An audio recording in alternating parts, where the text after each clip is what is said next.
এক, চোর ডাকাত গুন্ডা এই দালালদের থেকে বিএনপিকে স্পষ্ট দূরে থাকতে হবে। দুই, যে সকল নেতারা আজকের আওয়ামী লীগের মতো করে বিএনপির নাম বিক্রি করে ইসলামের বিরুদ্ধে দাঁড়াচ্ছে, ধর্মের বিরুদ্ধে দাঁড়াচ্ছে, তাদের ব্যাপারে স্পষ্ট ভূমিকা বিএনপিকে নিতে হবে। তিন, এই বিএনপিকে ভারতের আধিপত্যবাদ ঠেকাতে স্পষ্ট ভূমিকা রেখে ভারতের সকল প্রকার ষড়যন্ত্র মোকাবেলা করে রাজপথে থাকতে হবে। তার মানে এই তিনটি জিনিস যদি বিএনপি রক্ষা করতে পারে তাহলেই বিএনপি রাষ্ট্র ক্ষমতায় আসার সম্ভাবনা দেখতে পারে।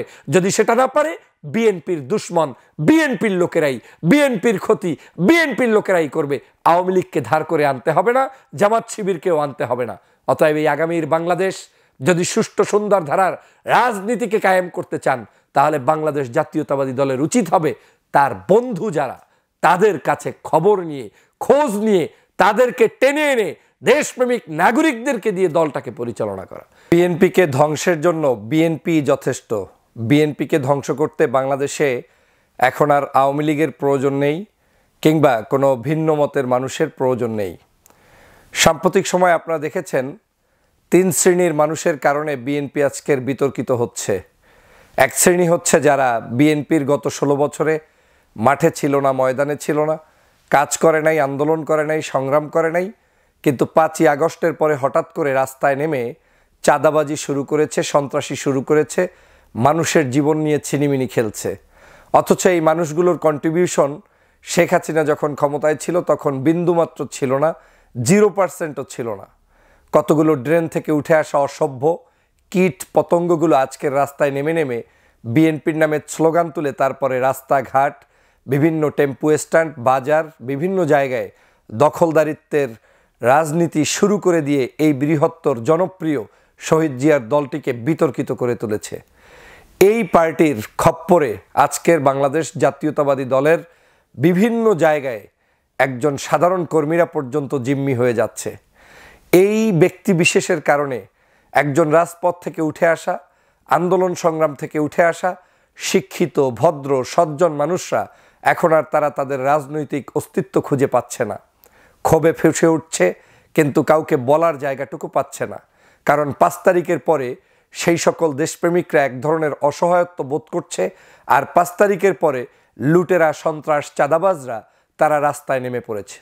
আমি সবচেয়ে অবাক হয়েছি, সবচেয়ে বেশি কষ্ট পেয়েছি যে মাথার উপরে হলুদ গামছা পরে, তারপরে চেহারা পেঁচিয়ে, হাতে রামদা নিয়ে, ছুরি নিয়ে একজন যুবদলের নেতার নেতৃত্বে বাজার দখলের যে প্রকাশ্য ঘোষণা এবং সেখানে যে সন্ত্রাসী কায়দায় তাদের উপরে অত্যাচার, জুলুম, নির্যাতন চালিয়েছে, এটা কোনো মানুষ এই বর্তমান সভ্যতায় মেনে নিতে বিন্দুমাত্র পারে না। কিন্তু আজকের সেই কাজটি একটি গোষ্ঠী করে যাচ্ছে এবং করছে। আপনি জানেন যে সেই যুবদল নেতাকে ইতিমধ্যেই বাংলাদেশ জাতীয়তাবাদী দল তার দল থেকে বহিষ্কার করেছে। কিন্তু এই বহিষ্কার করলেও সেই জায়গাটার বদনাম কিন্তু বিএনপিকেই কাঁধে নিতে হচ্ছে। আমি দেখেছি যে কিছু দুষ্ট লোকেরা সেখানে গিয়ে তরমুজের দোকানে গিয়ে তরমুজগুলোকে ভেঙে চুরে চুরমার করে দিচ্ছে গরিব অসহায় মানুষের সেখান থেকে চাঁদা না পাওয়ার কারণে।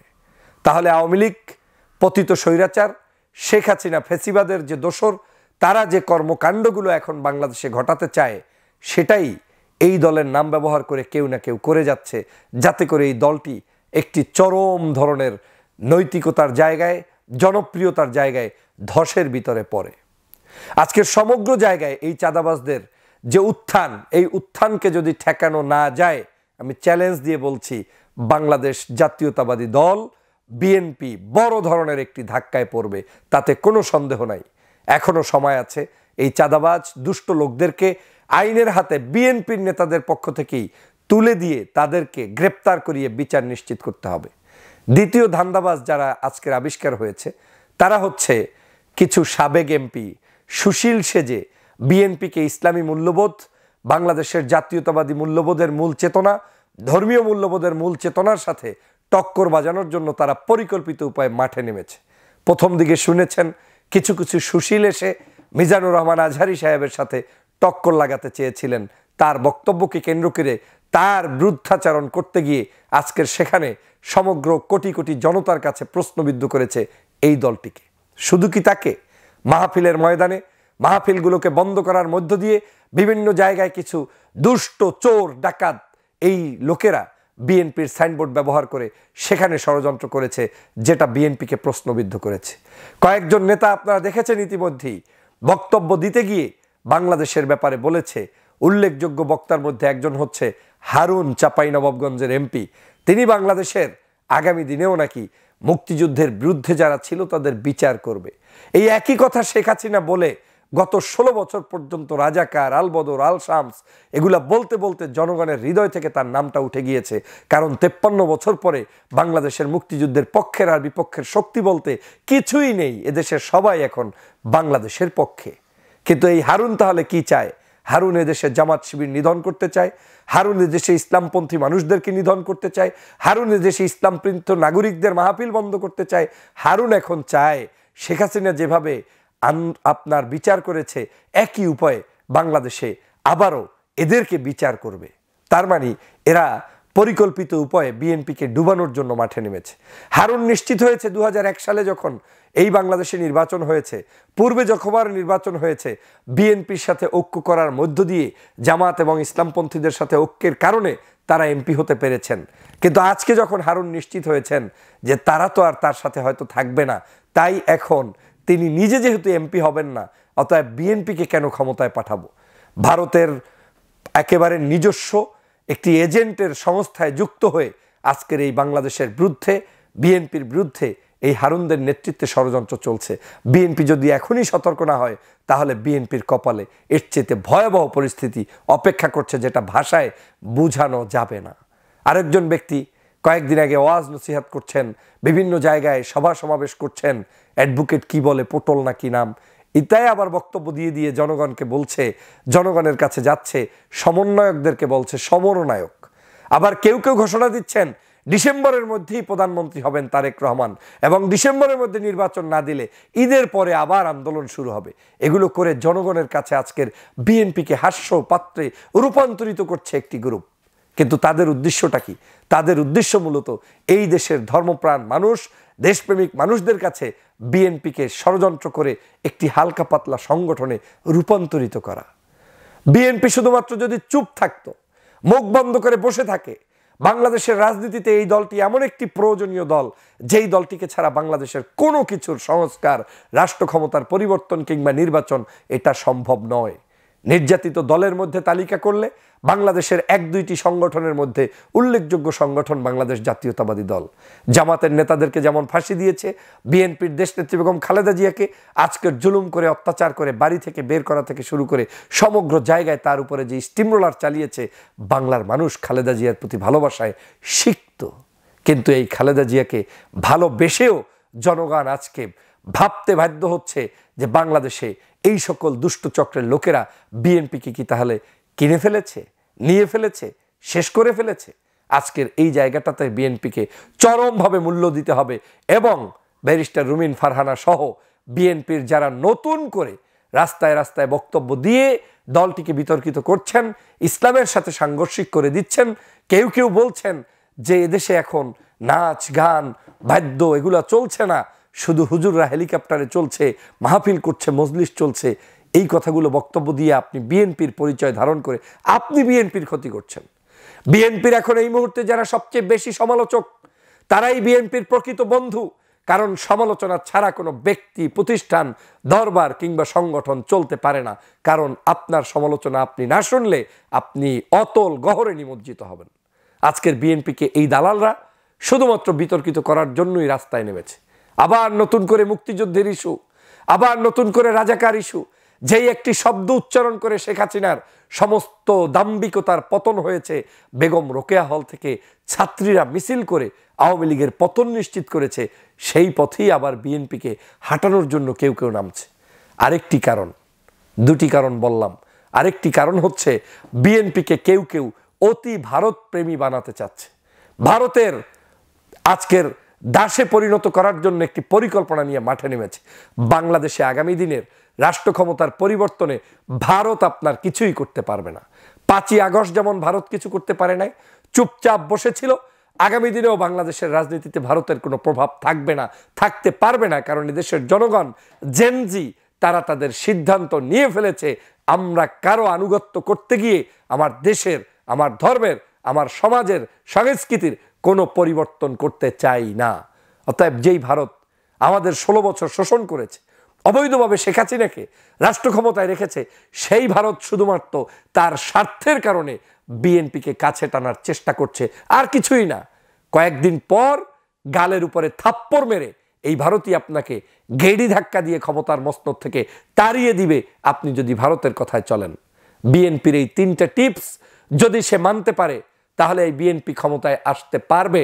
কিন্তু যদি এই 3টে টিপসের ব্যাপারে সতর্ক না হয়, উদার না হয় এবং সঠিক সিদ্ধান্ত নিতে না পারে, তাহলে বিএনপিকে রাষ্ট্র ক্ষমতায় আপনি না, আমি না, পৃথিবীর কেউ আনতে পারবে না। বাংলার মানুষকে ভুগিযুগি দিয়ে কোনো লাভ নেই। স্পষ্ট ধারণা পোষণ করতে হবে। এক, চোর ডাকাত গুন্ডা এই দালালদের থেকে বিএনপিকে স্পষ্ট দূরে থাকতে হবে।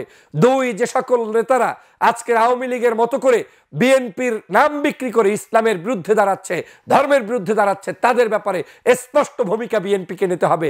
3, এই বিএনপিকে ভারতের আধিপত্যবাদ ঠেকাতে স্পষ্ট ভূমিকা রেখে ভারতের সকল প্রকার ষড়যন্ত্র মোকাবেলা করে রাজপথে থাকতে হবে। তার মানে এই 3টি জিনিস যদি বিএনপি রক্ষা করতে পারে তাহলেই বিএনপি রাষ্ট্র ক্ষমতায় আসার সম্ভাবনা দেখতে পারে। যদি সেটা না পারে, বিএনপির দুশ্মন বিএনপির লোকেরাই, বিএনপির ক্ষতি বিএনপির লোকেরাই করবে। আওয়ামী লীগকে ধার করে আনতে হবে না, জামাত শিবিরকেও আনতে হবে না।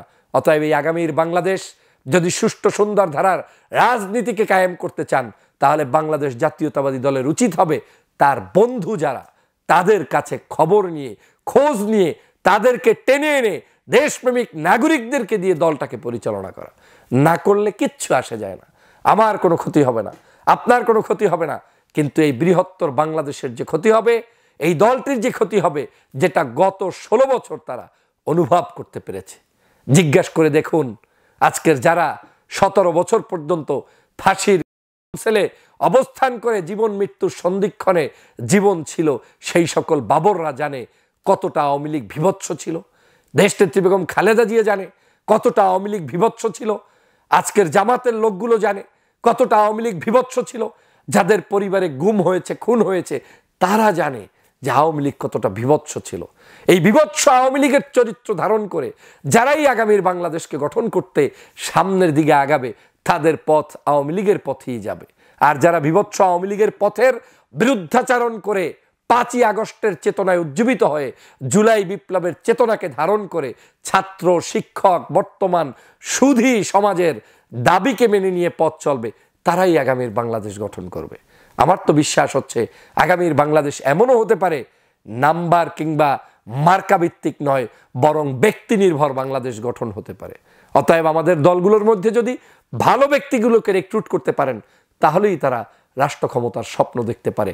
না হয় এই দেশের জন্য কঠিন পরিস্থিতি অপেক্ষা করছে।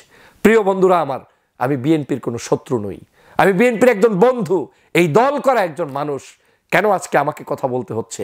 এজন্যই বলতে হচ্ছে, চাঁদাবাজের দল তো বিএনপি না, সন্ত্রাসীর দল তো বিএনপি না, ধর্মবিরোধীর দল তো বিএনপি না, শহীদ জিয়ার আদর্শ তো এটা না, খালেদা জিয়ার আদর্শ তো এটা না, তারেক রহমানের আদর্শ এটা না। তাহলে কারা এটা করছে? এটা করছে মহা পরিকল্পনা করে একটি গোষ্ঠী জাতীয় ঐক্য বিনষ্টের জন্য যেমন করছে, পাশাপাশি এই দলটাকে বিতর্কিত করে আওয়ামী লীগের সাথে অ্যাডজাস্ট করে দিচ্ছে। You are same like as Awami League and BNP. আপনি যখন আওয়ামী লীগ এবং বিএনপি সেম হয়ে যাবেন, তখন জনতা এই 2টা দলকেই ড্রেনে নিক্ষিপ্ত করে নতুন কিছুকে জাতির সামনে নিয়ে আসবে। অতএব এখনো সময় আছে, জাতির কাছে স্পষ্ট হতে হবে আপনি কি চান, কেন চান। আপনার নেতাকর্মীগুলোকে এখনো মুখ সামলে কথা বলতে নির্দেশ দিতে হবে। চোর ডাকাতগুলোকে ডাইরেক্ট ধরে ধরে পুলিশের কাছে দিয়ে বলতে হবে ক্রস ফায়ার দিয়ে দাও, বলে বলে দিতে হবে জেলের মধ্যে নিয়ে যাও। তারপরে আপনার দলের মধ্য থেকে যারা ভারতের সাথে প্রেম করছে ওদেরকে দল থেকে বহিষ্কার করে চিহ্নিত করতে হবে, এবং যারা ধর্ম নিয়ে অতিরিক্ত বাড়াবাড়ি কথা বলছে তাদেরকে ডাইরেক্ট দল থেকে বহিষ্কার করতে হবে। মনে রাখবেন, হারুন কিংবা ওদের গোষ্ঠীর লোকেরা আপনার বিএনপিকে ক্ষমতায় আনবে না। বিএনপিকে ক্ষমতায় আনবে সাধারণ জনগণ, বিএনপিকে ক্ষমতায় আনবে শহীদ জিয়াউর রহমানের চিন্তাধারার মানুষের সেই রাজনীতি। অতএব এর বাহিরে গেলে ধ্বংস অনিবার্য। আশা করি বাংলার জনগণ যেমন বুঝতে সক্ষম, দলের নীতি নির্ধারণেও বুঝতে সক্ষম হবেন। আমার এই 3টি টিপস আপনি গ্রহণ করলে দল কল্যাণকর কাজে অংশগ্রহণ করতে পারবে। এই 3টি টিপস আপনি গ্রহণ না করলে আপনি ধ্বংস আপনিই হবেন। সবাইকে ধন্যবাদ। আল্লাহ হাফেজ।